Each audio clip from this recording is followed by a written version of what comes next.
Hello, my friends, and welcome to Time Between Times storytelling with me, Owen Staton. It seems I'm always apologising for my voice, and I will do the same again this week. Again, I have been struck by the most awful cold, causing this croaking, creaking voice to get even worse. But I am still here, and I will still tell you a story at the time between times. First of all, welcome to all those new subscribers who have joined us, especially on YouTube. I am so grateful for you being here, so grateful that you have chosen to join us at the fire pit at the heart of the forest. Croeso, ffrindiau. Welcome. Anyway, here we go. If you don't know, I'm from the Port Talbot area of South Wales. An industrial landscape, barren but beautiful, and one of the most magical places you will ever find. It is full of stories of the Tylwyth Teg, full of ghosts, full of legends. So many great famous people have come from this area. Richard Burton, Anthony Hopkins, Michael Sheen. All these wonderful performers from such a small area. I am so proud to call it my home. And today's tale comes from Port Talbot, from the great estate at Margam, with its wonderful Baroque castle, like towers stretched to the sky. So many people have seen strange things happen there. So many people have felt presences of something beyond, something from the past, something that is just out of vision. And today's story will focus on one of those. But before we begin, of course, we must get to that place where we want to be.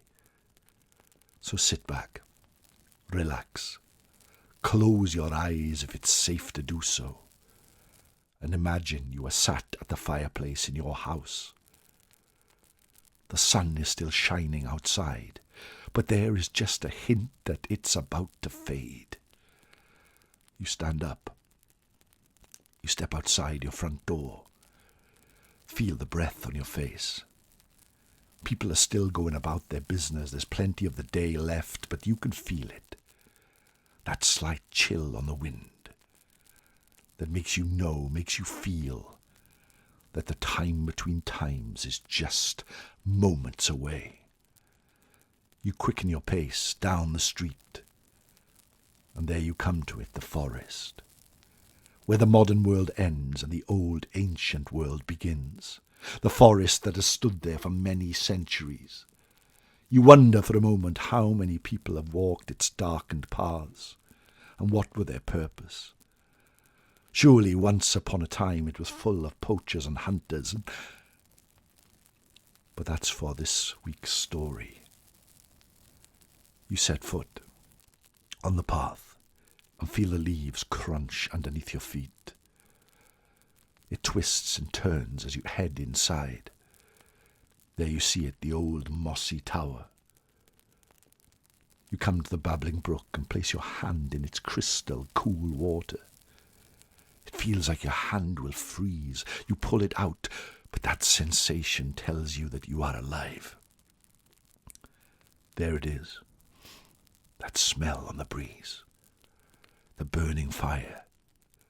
And there you see it, the fire pit at the heart of the forest, where your friends have gathered on this special evening.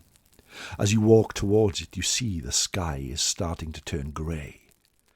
You walk into the clearing, and you are greeted by everyone you want to be here. Friends from the past, friends from right now, and friends you have yet to meet. All have gathered at the fire pit for a tale. You look up at the gap of the trees, and see that the moon and the sun share the same sky. For now is the time between times, the time when the veil between our world and the fairy world grows wafer, wafer thin, so thin that for a moment, and just a few moments, we can reach into the other world, and for a few moments the other world can reach into ours. You see, now is the time that people see ghosts. Now is the time that people see lights in the sky. Now is the time that people see the Tylwyth Teg. Now is the time between times. The storyteller stands and begins his tale. Long ago, in the year of our Lord 1830, a great castle was built on the Talbot estate at Margam. It could be seen for miles around. A beautiful bastion there on the coast of South Wales and home to the great Talbot family, who would give their name to the town of Port Talbot. It took 10 years to build. It is beautiful beyond compare, with great steps made from stone going up to its great doorway. As you step inside it, you can feel the cold of centuries. So many stories, so many things that have happened here. You walk into the great hallway, and there are the steps. A staircase like no other. It seems to ascend into the heavens itself, surrounded by stone windows looking down. But things have been seen here. Things have been heard. And things have been felt. And a lot of that goes down to a dark night in the year 1898. It was the time between times, and Robert Scott, the gamekeeper for the Talbot family, had gathered 2 of his team outside the castle.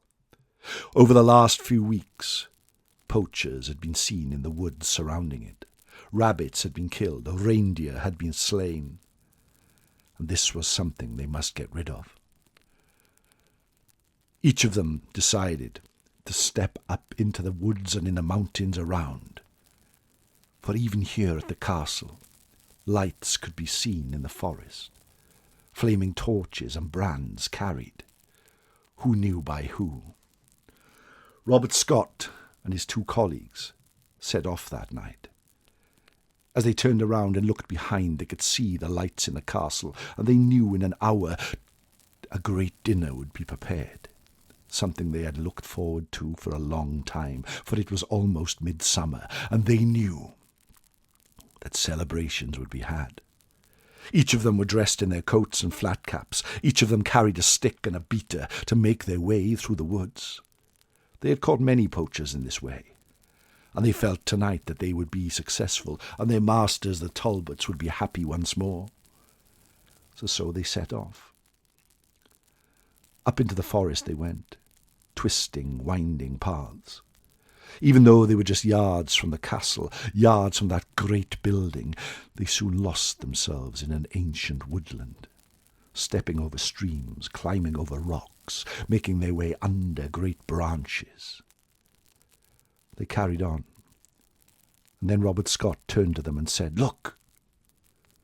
And there, sure enough, in a clearing not far away, they could see a brand. Each crept forward, and there were 2 men. And sure enough, those 2 men were setting a trap. An old hare trap, which was there, kept under a stone, waiting for an unexpected rabbit to step out and be caught. "Shh," said Scott. "You go that way, round and to the left. You go that way, back and to the right. Make your way around, and when you hear the whistle, like the call of an owl, oo, oo, step forward. We will apprehend these poachers almost immediately." The 2 men nodded. One went off to the left, the other back to the right. Scott stepped forward. There were the remains of an old path, and as he looked down, he felt that over the centuries even the men of Rome must have passed this way once.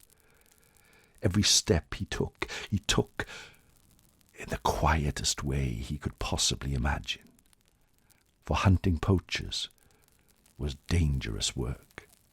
His 2 colleagues made their way around and awaited the sound of the owl. 5 minutes passed, then 10, but they could hear nothing. From their vantage points they had lost sight of the clearing. When suddenly, ringing out across the woodland, ringing out across the valley, ringing out across the bays of South Wales, there came a shot, a bang which echoed through the trees, causing all the birds to take to the sky. Each of them crept down. They waited longer. Then they heard the sound of people running through the undergrowth. They started to call for Robert Scott, and he did not answer. They started to shout, call his name. But there was no sign. After a little while, and they could not find him, they returned to the castle to see if he had come back. He had not. They went back to his house, which was not far away, and spoke to his wife in the hope that he had returned. He had not. It was 2 days before they found his body. He had been shot in the face. His wounds were hideous to behold. A great hue and cry swept across the town, swept across the valley, for he was much respected. A known poacher, called Joe Lewis, was apprehended, along with his friend Henry Jones. In the court case that followed, Jones turned King's evidence and called out Lewis, saying he had shot Scott in the face. And on the back of that evidence, weeks later in Swansea jail, Joe Lewis was hung by the neck until he was dead. And there you would think our simple story would end. There you would think that this tragic tale in the forests around Margam Castle would finish. But no, it does not seem to be the case. You see, Robert Scott does not rest easily. It seems that he never went to that party, never went to that dinner, never returned home to a wife that wept for him until her dying day. And he is still seen upon the steps of Margam Castle, walking up to the top, standing there, shadowed against the setting sun. Some say that he is seen wearing his flat cap, others with a beating stick under his arm. Some have heard him muttering, as if he rues the mistake he made when he went into that clearing and was shot. He is probably the most frequently seen ghost, although the castle is full of them, a grey lady that looks from an upstairs window, a monk nearby in the ruins of the abbey. Tales I have told previously. But the ghost of Robert Scott, full of bitterness, full of hate, seeking revenge that will never come, is still seen in the castle many times. So if you were ever fortunate enough to walk the old corridors of the ruin of Margam Castle, you see, most of it was destroyed in a fire in 1977, and it is still in the process of being rebuilt. But if you have the courage to go there at night, at the time between times, on one of the many nights it's open for just such a purpose, don't be afraid if you hear the sound of a shot ringing out, if you hear a muttering in your ear, and if you see the figure of the gamekeeper Robert Scott walking up and down the stairs, back and forth, never knowing where he is going, but knowing he will never get to return home. And that, my friends, is the tale of the Margam murder.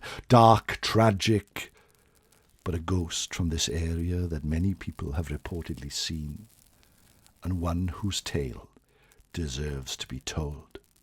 I thank you so much for joining me here at the fire pit at the heart of the forest, at the time between times.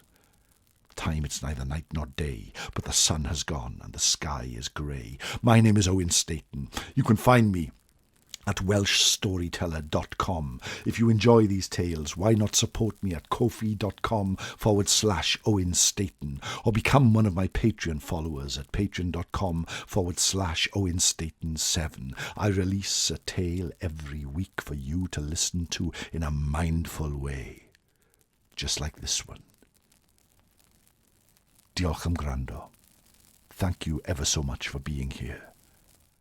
Take care. I shall see you soon. Nosta.